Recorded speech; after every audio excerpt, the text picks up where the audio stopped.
do. You mind pulling me back to the parking lot? I'm going to tell you some unfortunate news. I'm rear-wheel drive only. What's wrong with it? The frame just cracked.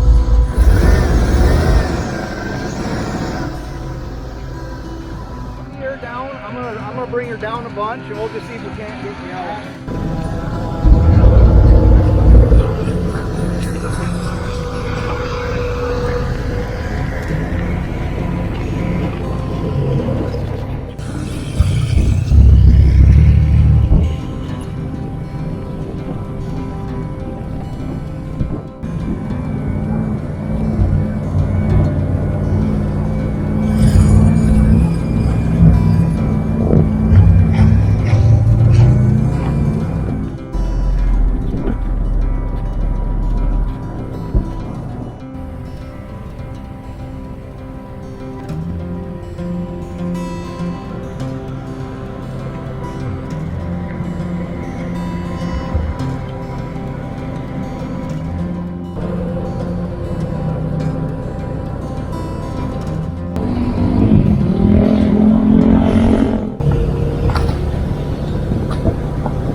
Well, there you go, rednecks. I didn't think I was going to be able to do it, but they broke their dune buggy. The whole rear frame section for the engine broke, and I aired my rear tires down to about 5 psi, and with the sand being wet, I was able to pull them out. So, feels good to help another duner out, but what do you say we get these things aired up and we head back out?